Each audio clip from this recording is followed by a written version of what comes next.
Hi, welcome back to my channel. And this is part two of the Twin Flame doc reaction because I wanted to go ahead and offer some more reflections on the second episode.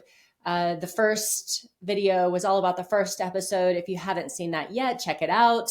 I'm Catherine Bird, and I am a spiritual energetic practitioner, shamanic practitioner, and I train and mentor healers, and I've been in spiritual communities for a really long time.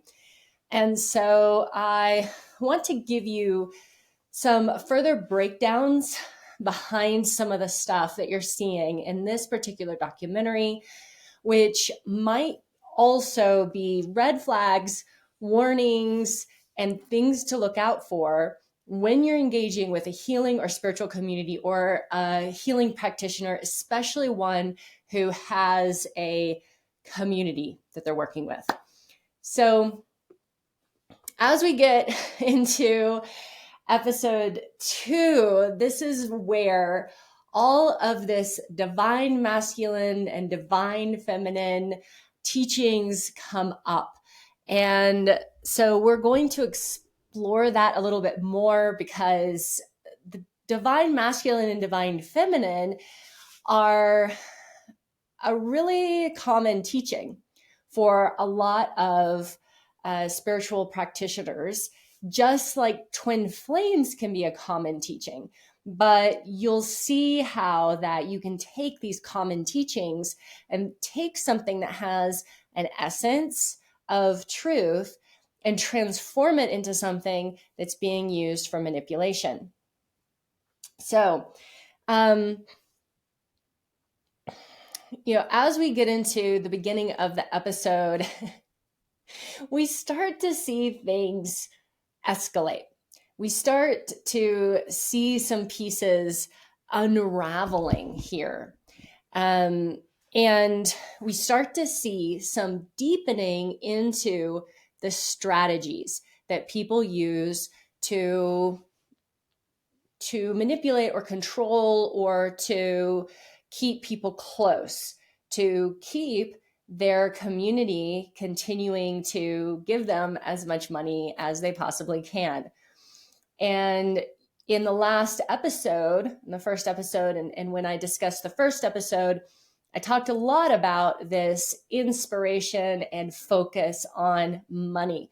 And so you see it come up again and again and again, different ways to figure out how to keep extracting money from people and different ways to even work within reducing taxes and finding all these different ways to bring in more money, and that being the focus that is a higher focus than service and helping people. So one of the things that the leader says early on is that he says, I have this authority.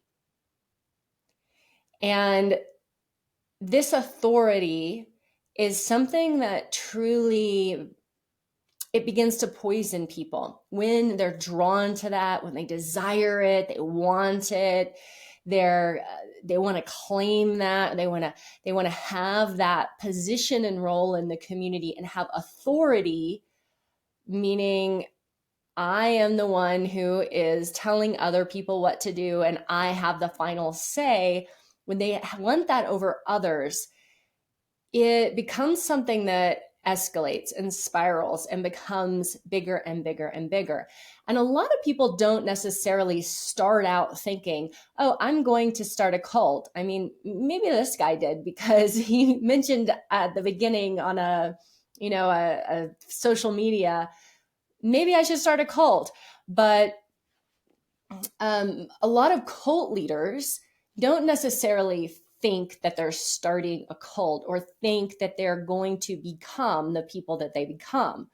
Over time, they are getting this feedback from the power and the control. And just like an addict will, when getting these dopamine hits and getting this activation of the hormones and the nervous system and getting this feedback loop to come back to you, it becomes something that is stokes that need, that inner desire, and that want. And I talked about the want before. And, one of the things about spiritual work, most spiritual work in the true essence, when you look at a lot of the traditions of spiritual work, it is not about consuming and having more money. There's been a real distortion of this like abundance consciousness, money consciousness, that if you are blessed by the divine or blessed by the Lord, that you will have more money. But often people who preach this prosperity gospel, they are preachers who are trying to extract more money from their congregations. So there's been a lot of overlap in the spiritual communities and in the coaching communities, because those have become interwoven in a lot of ways. Because coaching is an unregulated industry, and anyone can say that they're a coach, and anyone can claim that they have a certain ability or that they can create a particular outcome for you in this field. And there's no code of ethics. There's no board that certifies you and checks up on you. You might get a certification from an organization such as this organization that you're hearing about in this documentary, but they're not certified by anyone, and they can teach you anything. So what often will happen is that this desire, greed, lust, envy, wanting to be the center of attention, wanting to have authority, wanting to have control, becomes this really destructive feedback loop on the person, the leader.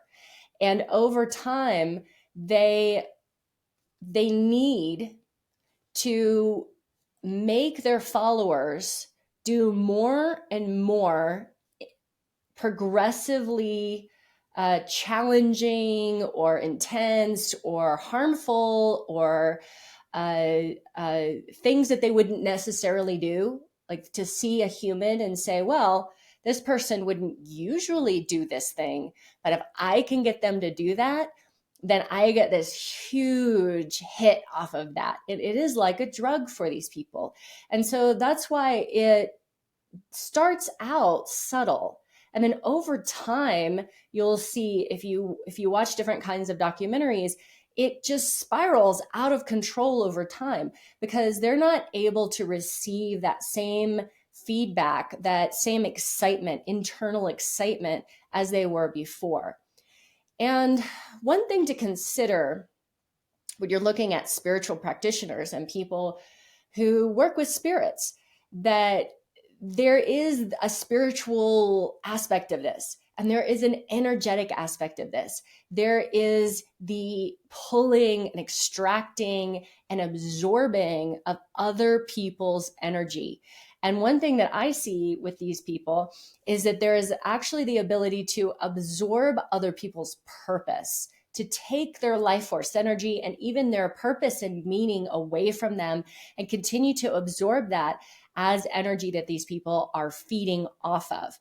And you can also think of this in terms of a hungry ghost syndrome, which is from traditional Buddhist practice, where there are a subset of beings that are called hungry ghosts, and they have big mouths and little throats, and the belly is empty at the bottom.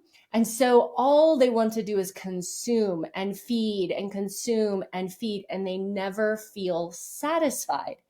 And so these people become like that, just obsessed with, what else can I do? What else can I get? How much can I get from someone? How much money can I have? How much can I eat? How much can I consume? And what can I get people to do that would be against their own best interest, because I actually am getting off on that. And it's fulfilling something in me that actually is a part of self that will never be fulfilled, probably, because they're trying to fulfill themselves with something that is, in essence, unfulfillable, right? It's not sustainable. It's not healing themselves and dealing with their desires and their unworthiness, the true essence of unworthiness that lives inside, the lack of any real self-esteem, which creates a narcissist. And that all of this bravado that people put on is covering up something so painful and so empty that they have even perhaps fooled themselves to even be able to acknowledge that it even exists. So they can't work on themselves. They can't see themselves. So that's why people in these roles that have these traits are so dangerous, and why it spins and goes so far out of control. One of the things that happens is that we meet again Elle, who was the woman who was in jail, and we find out she's been in jail for 4 months. Can you imagine how disturbing it would be to be in jail for 4 months with no one knowing that you're even there? So no one is reaching out to you. Nobody's trying to help you. Nobody is putting money on your commissary and making sure that you have deodorant, and you are all alone in a place where you're actually in danger probably every day. And they had so convinced her that her mother was evil that it took her 4 months to call home and ask for help. And her parents were like, yeah, we're going to help you, whatever we need to do to help you. But you can see that just also in a very addictive way, that she continued to go back to this community because it was all she had. And so it was something that was giving her something, even if that something didn't actually feel good, which is this essence piece around addiction. Once you get into an addiction, it is something that you keep coming back to, even at the point where it is a self-harm action. So she's actually behaving in this way in a form of what might be seen as an addictive behavior, trying to get the love and encouragement and support and the good feelings that she got at the very beginning. Because usually when you join an organization, you get those feel-good feelings. You get, oh, we love you so much. Oh, we're so happy you're here. Oh, you belong. You are finally home. We will always love you. We will love you more than anyone else. And we are here to be your family. And that is so soothing. It is so nourishing when you first get that. Then over time, even though you're experiencing again and again and again things that are harmful or even abusive, you still remember that feeling that you got early on, which is much like a lot of people who engage in addictive behaviors where, well, when I first tried this, wow, I felt amazing and it made all my pain go away and it felt so good. But over time, it's starting to destroy their lives and they might not even be able to see it. And I love this thing that he said to her: you're either a criminal or a spiritual master. Which one are you, right? Because now he's trying to build her up, and he says, oh, now I trust you. right? Now I trust you, because she's done everything that he told her to. So now he trusts her. He's going to bestow this bounty of trust and love upon this person. And if you don't experience that in your life, then you crave that. You want that. You really need that. You need that feedback loop. And later on, Angie says, I felt so shamed. I worked extra hard to get back into their good graces.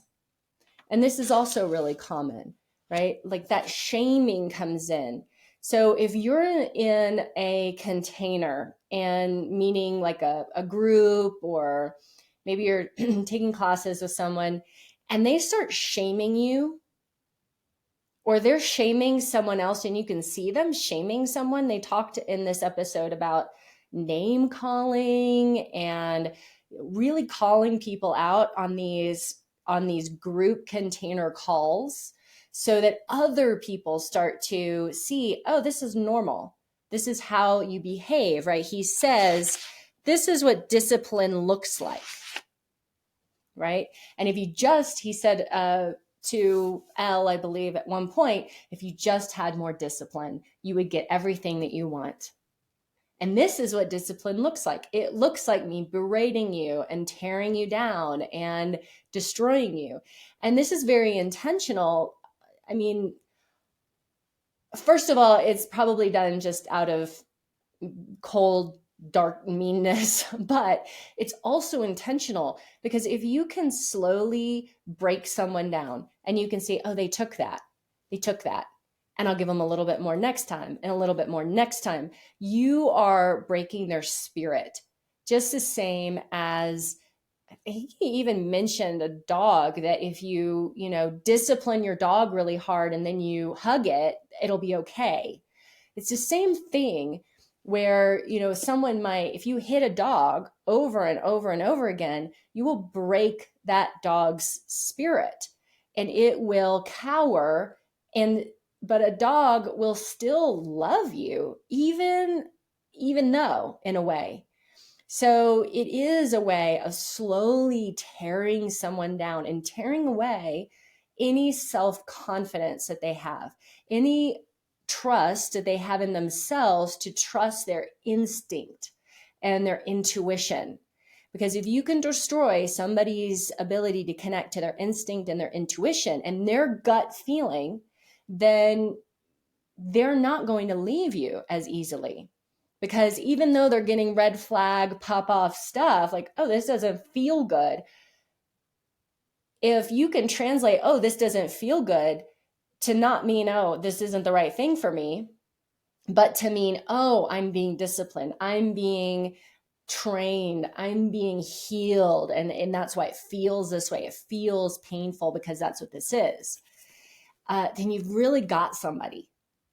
So it's fascinating, isn't it? Well, how this all happens. So let's talk about this MAP, this mind alignment process, and this process that they're doing where they're taking people into traumatic events. And here's the deal. If you are going to be a practitioner who is taking people into their most traumatic events, you really need a lot of training. You need somatic training. You need therapeutic training. You need to understand the complex realities that people go through when they experience trauma, what happens to their nervous system, what happens with repressed memories, and to be able to manage what comes out of that. Because you can't just take people into their biggest traumas and not know what to do with them there. Because then what you're doing is it's another form of breaking people down, actually. Because if you keep re-traumatizing someone, because there's trauma work that's healing, where it actually helps you to release the trauma from your body and from your nervous system. And it It helps to heal you very, very deeply. But there's also this sort of stuff that's been experimented with for a long time in different organizations, where basically you are just re-traumatizing people. So you're activating their nervous system and getting them back into a trauma hook and pattern, so that really they can't trust themselves at that point. When you are in an active trauma response, your frontal lobe part of your brain, which is responsible for cognitive decision making, will go offline. And you heard this from one of the girls when she talks about, at the end of the session, I was just really felt weird in my head. And this is a very common symptom of when you're experiencing a trauma response. And perhaps you've felt that, where you've gotten really activated and triggered, or something has happened in your life that is awakened your trauma, and you kind of look around and things feel a little bit like you're underwater, or things are moving kind of slow. You don't feel your body fully. You can't come up with logical thinking or responses.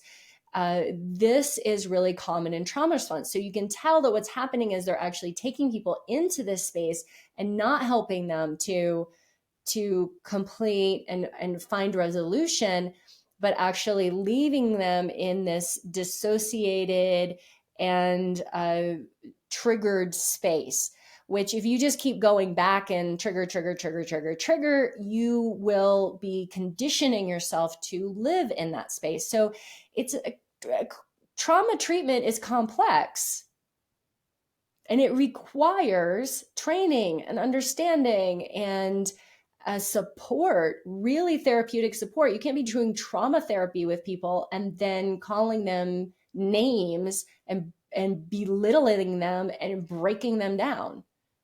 That's not supportive. That's not integrative. And Elle says in the video that when she went to her MAP session, that the woman suggested that there was sexual trauma. So you may or may not know this, but in the 80s, there was a huge wave of these stories about intense sexual abuse, people remembering sexual. I probably shouldn't say that. It's going to get me blocked. People remembering these essay situations from their childhood, and repressed memories were really big. There was this whole time in the 80s, and it was on Oprah and all of these different daytime talk shows, and all of these people coming because these therapists were bringing people through this process, and they were remembering these repressed memories.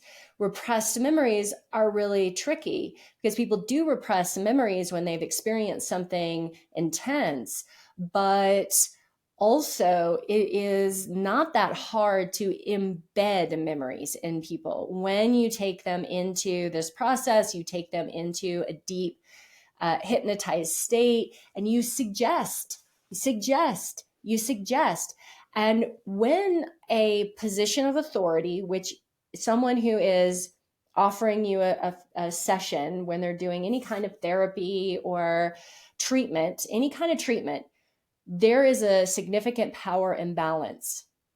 So you are more susceptible to hearing and listening what that person says. And if they start suggesting that you had this happen, and you're maybe feeling, well, I don't remember that, but you are getting this context, oh, there's repressed memories that you don't remember.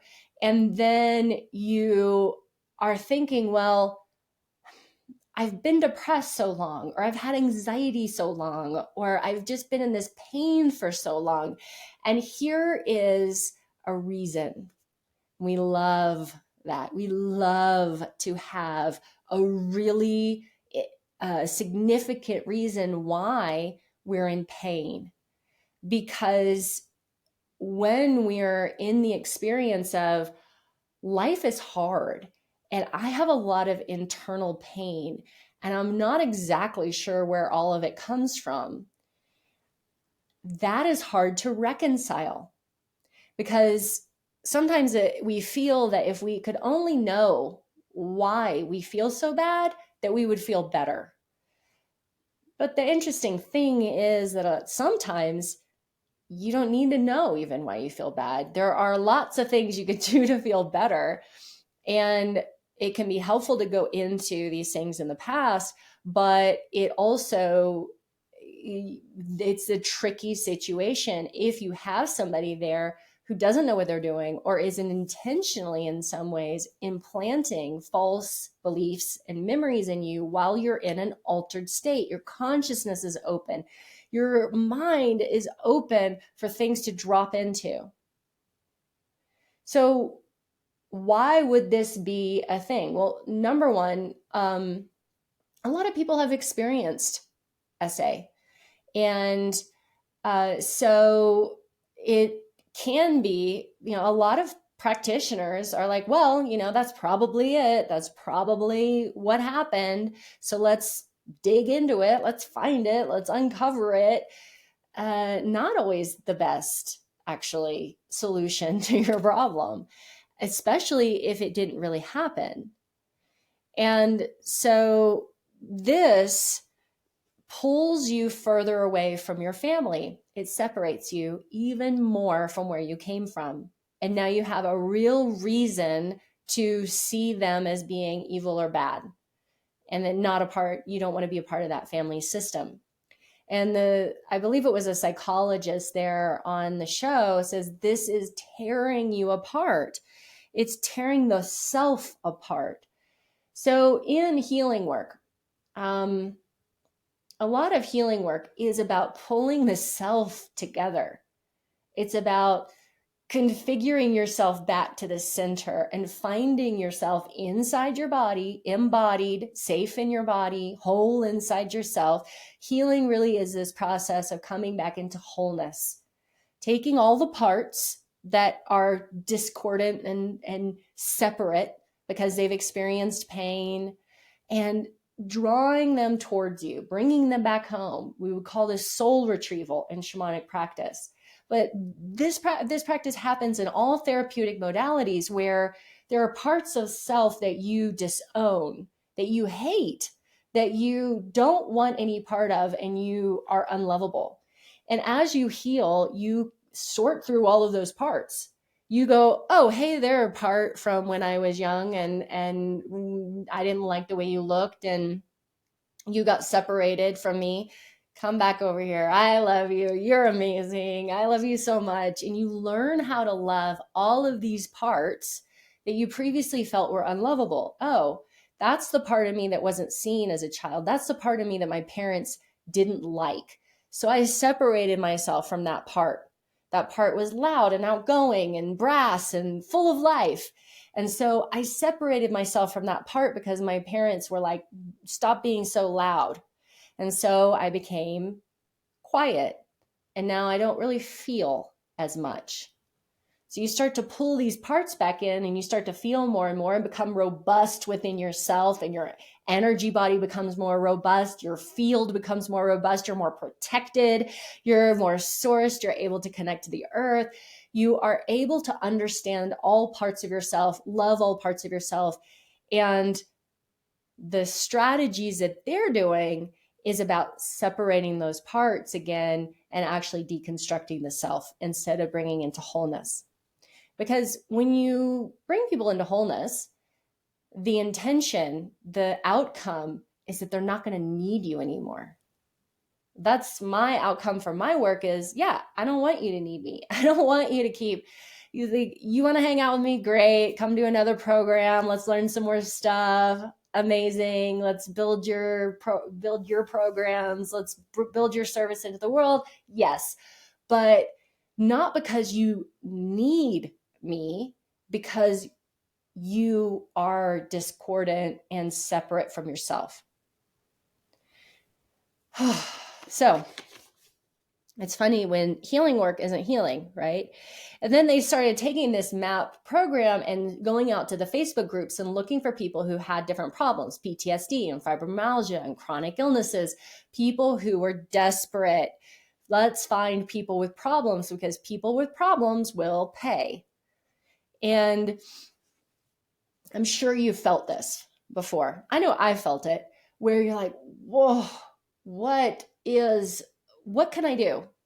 I don't know how to solve this problem. And it doesn't matter whether it's your health or your relationship or your business, your money, your family system, your relationship with food or with alcohol. Like, you feel desperate to change something, and you know that you just can't do it on your own.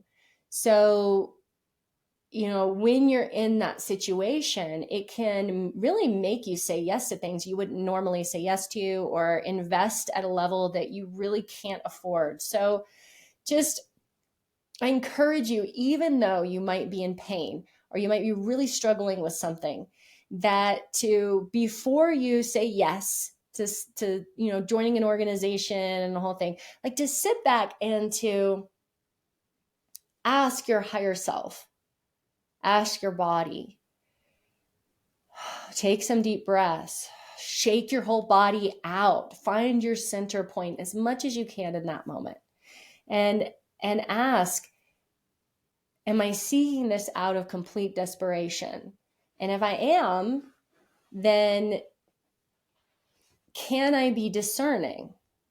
Am I capable of being discerning? And okay, so maybe I'm going to give myself a few days to sit on this. Maybe I'm going to discuss this with someone else that I do trust and I do, have confidence in, and their ability to discern in this moment. It still can be really hard to discern because you might have trauma. You might be completely broken down and you just are seeking that connection, love, sensation of unity, consciousness, feeling of community. And so you want something, or in this case, like, you want partnership, right? So sometimes it takes being with these really difficult moments and still seeking discernment within. And even though it might be hard. And I just want to say that there's no need to feel shame if you have invested with an organization or a person that you turned out to be like, well, that was very unhelpful. I've done it. I've totally invested in programs that were unhelpful, or had teachers that had issues, personal issues. And so there's no shame in that. There's no shame in that, because you're doing the best you can, honestly. So, oh my gosh. Then they got into this whole food program thing that sounded ridiculous. So they're changing people's foods, people's diets. And it's interesting that they started changing their diets to things that would actually slow them down, make them gain weight, make them feel less confident in themselves, make them feel less energetic, less, give them more brain fog, give them foods that are, for a lot of people, inflammatory and cause brain fog and digestive issues and everything else. And just so fascinating, right? The level of side-by-side genius and stupidity that's occurring in this system it's like chef's kiss here. It's amazing. It's brilliant, it's brilliant. And it's also,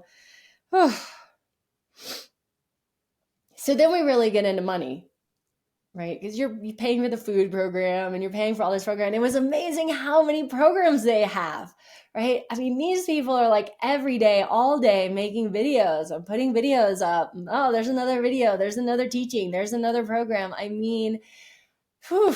That's a lot. I teach a lot, and this is a lot. Like, my programs are really robust, and this is a lot, and you have to keep paying. There is no point where you, as a coach of this organization, stop paying. So this is such a great way to make money.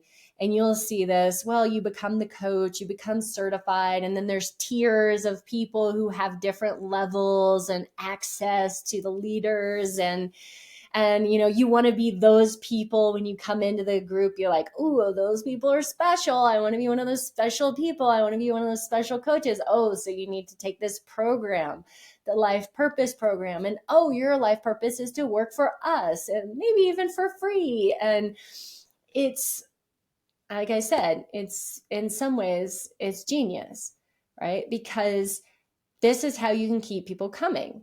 You keep people coming back and keep those people coming back. And also, you don't have to, the leaders don't actually have to have personal conversation and coaching with all the people, because they actually don't really like people. So they get to then, get the coaches to bring the news and to treat these people in a certain way. And, they can link people up with coaches so that they can see, oh, this person is going to resonate with this person, their coach, because they're young and they're this and they're that. So, and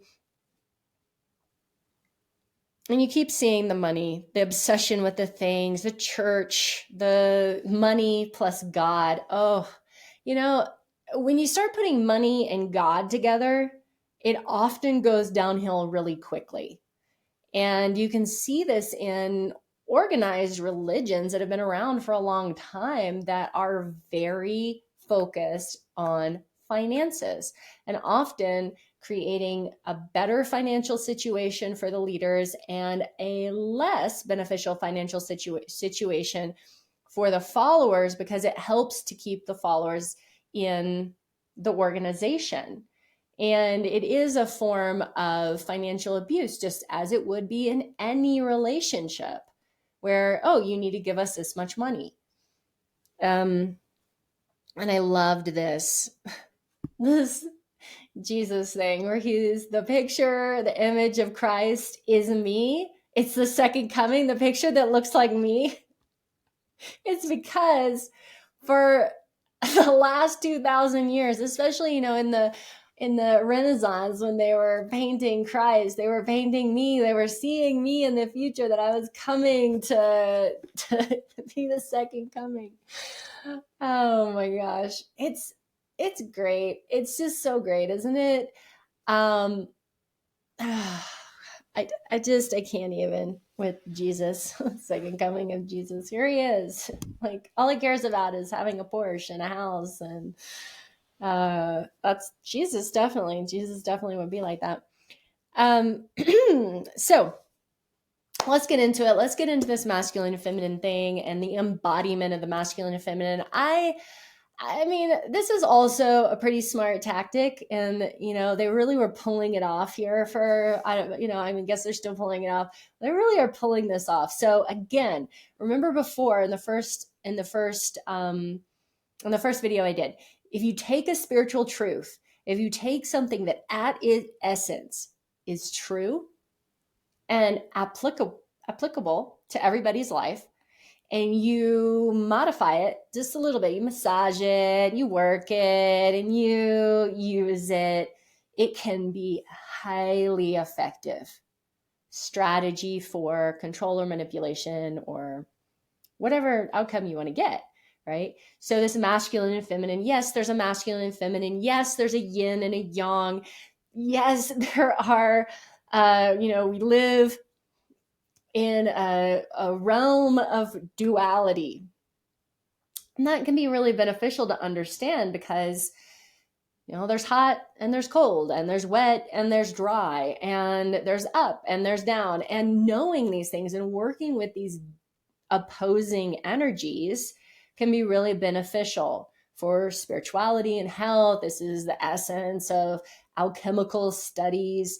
as we transmute through our system, and we get to understand ourselves a little bit more through these dualities.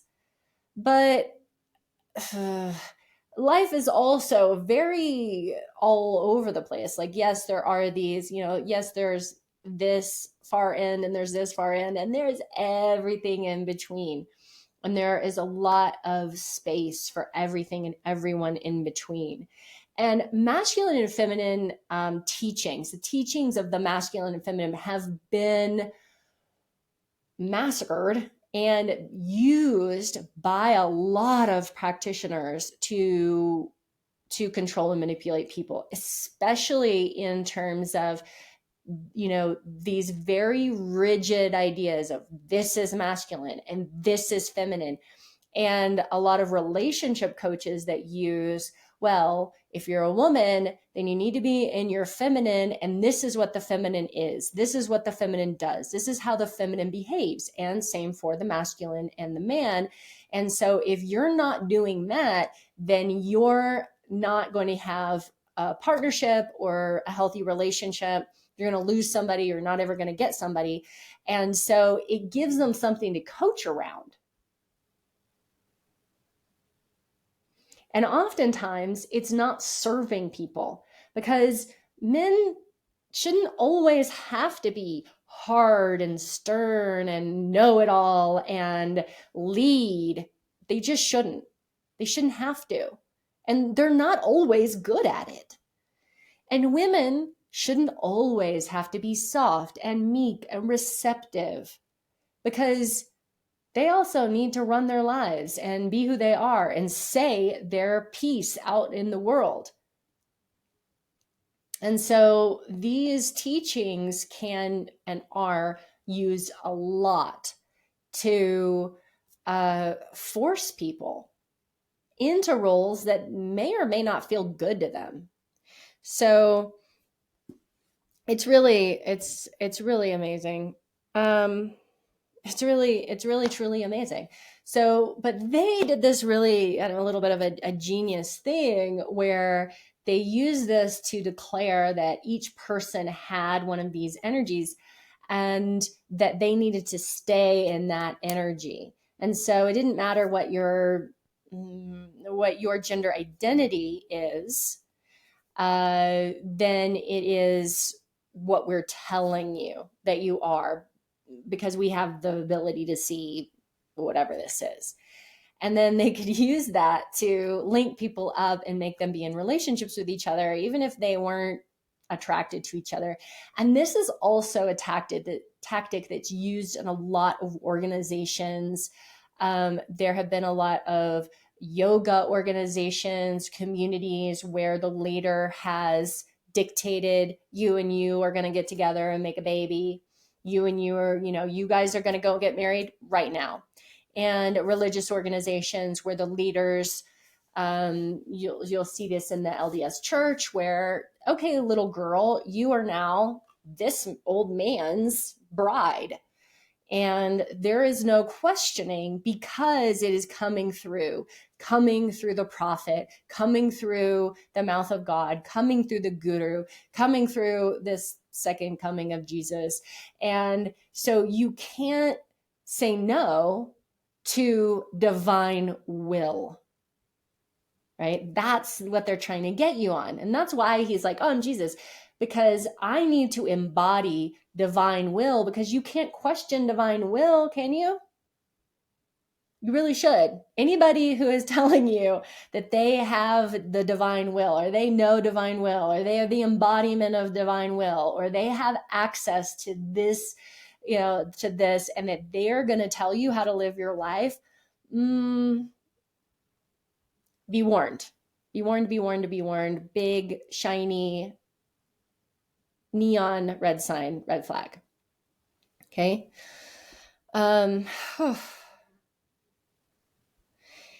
And it's really important to see the psychological abuse that's going on, and how that's becoming normalized. It's becoming part of the culture. It's becoming part of This is just how we behave. This is how we treat each other. This is how we accept. This is what we accept. And I loved that she said, if you weren't upset, they wouldn't make money. And it's true. If you are whole and healed and love yourself, you actually don't need them anymore. You don't have that empty, needy, just really need place. You can kind of accept, oh, here I am in my life. Maybe I'm single. Maybe I would like to be in partnership and I'm going to take steps and move towards that. But I am whole and happy within myself. I love myself. I love my life. I'm grateful for everything that I have and everything that I am in every moment as much as I possibly can be. And that centeredness in self is hard to exploit.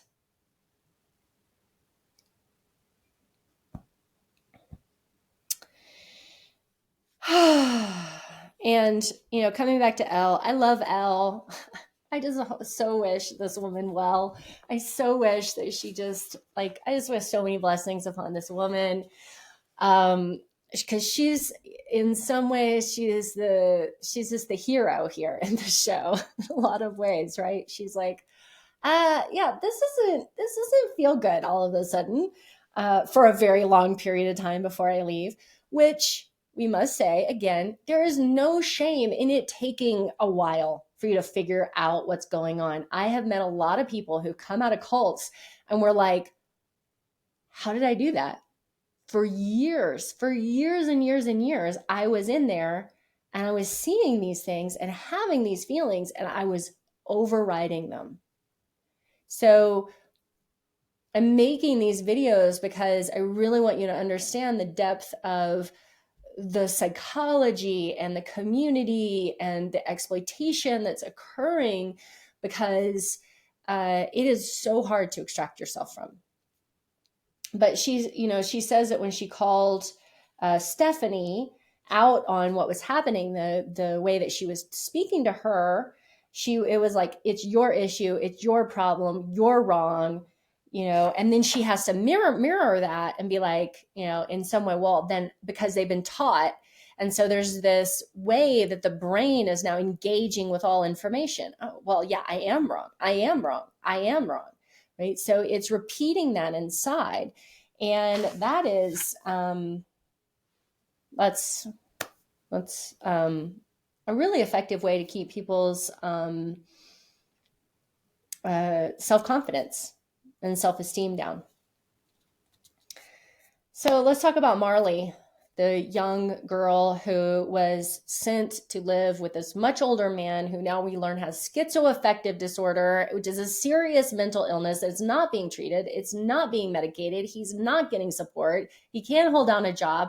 He's having scary episodes. And she is being told that if you loved him and supported him enough, it would heal his mental illness. And this is disgusting, deranged, and dangerous because, and this often is the messaging, especially towards women, that if you will love a man enough, that somehow they'll be not abusive or not an alcoholic or not have these mental health issues. And that is absolutely not true. And there are so many women who have loved a man to their own death. And so they put this girl, young woman, she was 19 years old, into the hands of a very, very dangerous situation, and then shamed and blamed and put her down, making her feel like it was where she belonged and where she had to be, and that it was her fault if he wasn't getting better.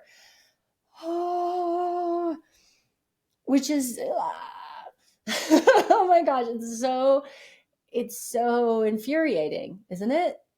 Because I think most of us have someone that we've had in our lives at some level who's had a mental health issue. Maybe you have had or have a mental health issue. And it is in so many ways can be so heartbreaking. You don't know what to do. You don't know how to address the issue. You know, I know what it's like to have someone that I love close to my family with long-term treatment resistant depression, anxiety, you know, issues where you you wish, like, sometimes you spend so much time wishing and praying that you could love this person enough, and you can't. Like, you will never love someone enough that they will completely heal. You can bring a lot of healing to someone by loving them, for sure, but to take on that responsibility, you're probably going to be really um, probably going to have to go through some really hard stuff in that process. And they talk about the girl who called out for mental health support, and she ended up unaliving herself. And uh, what a sad, heartbreaking thing, because she was desperately crying out for support and help, and they could not give that kind of support. And they didn't bother to send her somewhere where she could get support. They didn't bother to tell her, this is not, you know, if you are thinking, if you are having serious thoughts about ending your existence, this isn't it. You need another level and layer of support. And they had resources. They have resources. So they could have helped her. And they consciously, purposefully chose not to. They probably charged her money for work that harmed her more and led to her.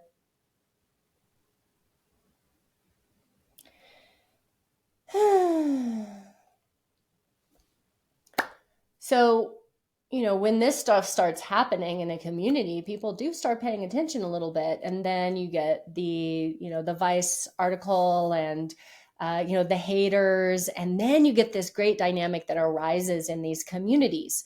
Because for a while, they're just sort of, you know, in their insular little bubble.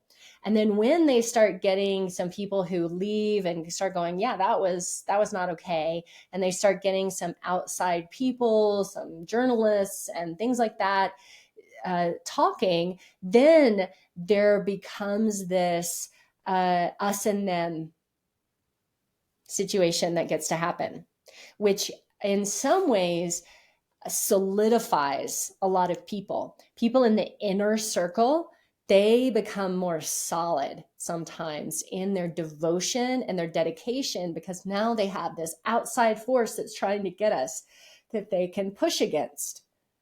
And they will never question. They will never see different. And you'll see this in different organizations. I mean, you know, the LDS, where the prophet is in prison and it's proven what he's done. He wrote about what he did to these little girls. And there's still people who are praying to him, for him, love him, devoted on every single word he said, and they will never think differently. And they actually see this us and them as part of their spiritual path and spiritual purpose.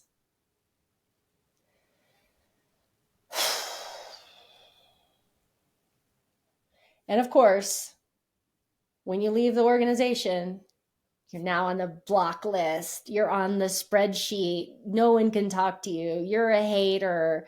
And you lose your community. You lose your friends. And this is what keeps a lot of people in these organizations for much longer than they normally would, because they've left their family and friends, and now this is their whole world. And if they leave this, who do they have?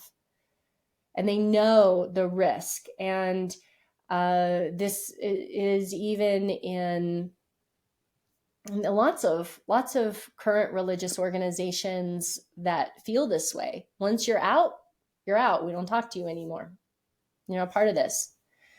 And then, of course, they sue this poor woman for defamation. She spends $30,000 trying to, clear this thing up. I mean, can you imagine? Yes, I can. And this is why people don't speak out. This is why, even though I know the names of quite a few practitioners who have done abusive stuff, I don't say their name when I post about it on Facebook, because the risk of dealing with someone, who knows, I might have a risk just making this video, but I'm not stating that these people are a cult, not stating that, they are anything. I'm just stating that this documentary is showing us a lot of red flags and things for us to watch out for. And maybe it's all fake. Maybe I don't know. Okay. So this is why people don't speak out. Fear. I know a lot of people who've been harmed, and even when you have a collective of people that come together and go, well, we were all harmed, and here's all of our stories, and all of those stories are crazy, there is nothing that you can do for the most part. Because if you start calling people out, you'll defamation, you go to the police and they're like, well, this doesn't really apply. And you go to the FBI and they're like, well, I don't know, maybe not.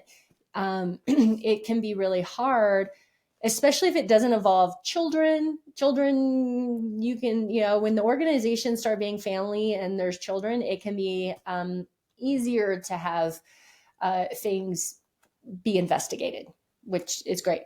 That's as it should be. So let's talk about this guarantee of the twin flames. I'm almost done.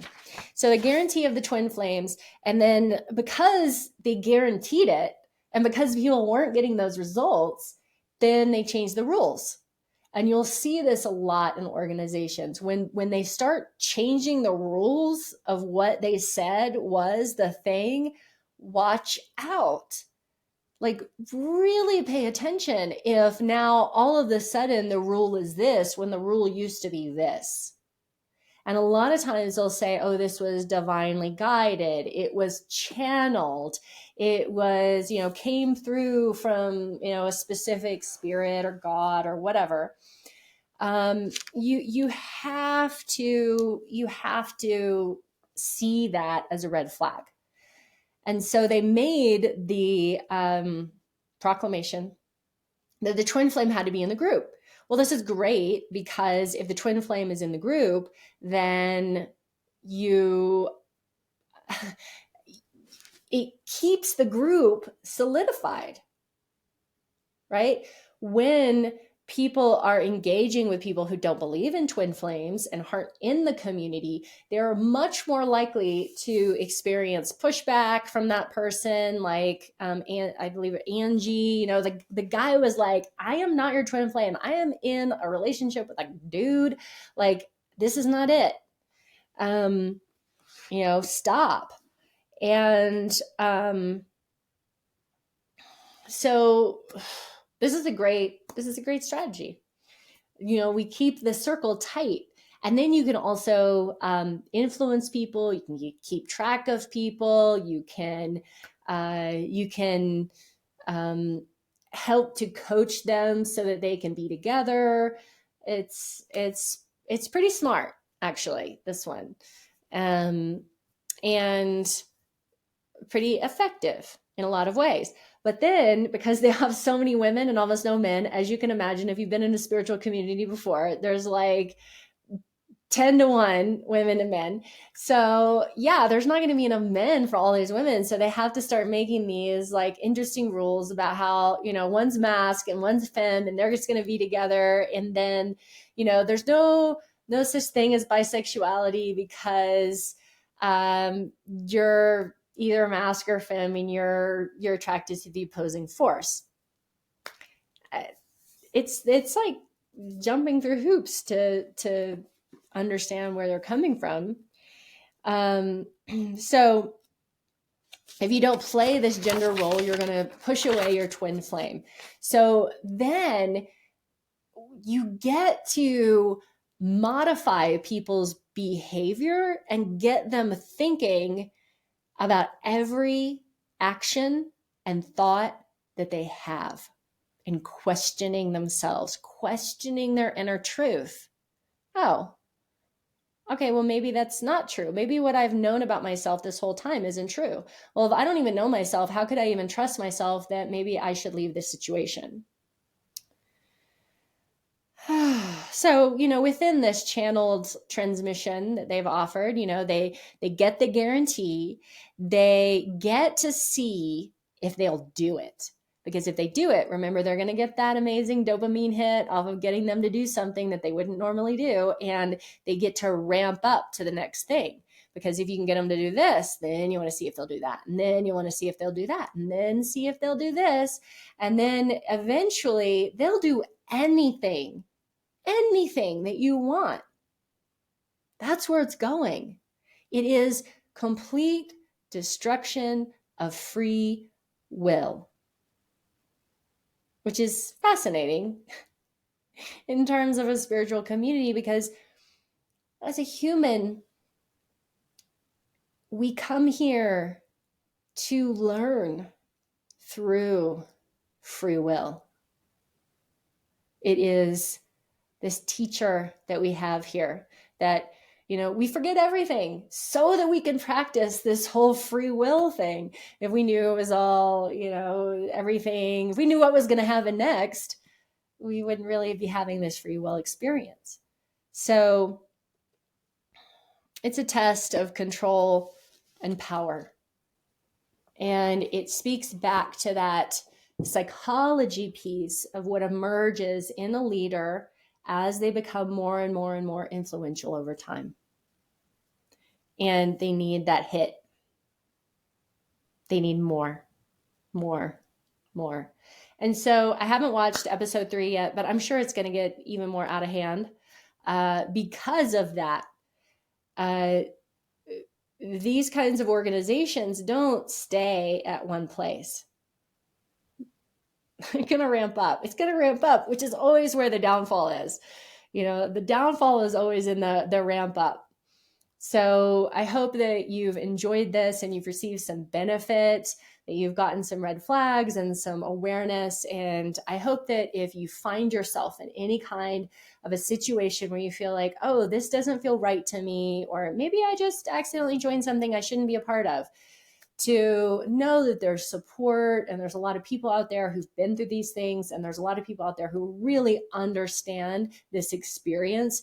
Again, there's no shame in it. There's no shame in having had this experience, and no matter what it's looked like so far, no matter how long you've been in something, you can pull yourself out of. There is hope on the other side. I mean, if you feel like there's not hope yet, there are friends and there are people and there is a life, your life, which is waiting for you. And so I wish you all healing and self-awareness and self-understanding, and perhaps through the inquiry around these organizations that you find some personal inner illumination, and perhaps even some humor at the ridiculousness of man. And at the ridiculousness of man, you can maybe even see the ridiculousness of self and the ridiculousness of your own life, and just the ridiculousness of the amount of pain and struggle and misunderstanding that a lot of us experience in this lifetime. And in that, find perhaps a little bit of levity through it all. I'm Catherine Bird, and if you've enjoyed this video, please, please, please comment and like and subscribe and do all the things and share it with people. And I will see you again on episode 3.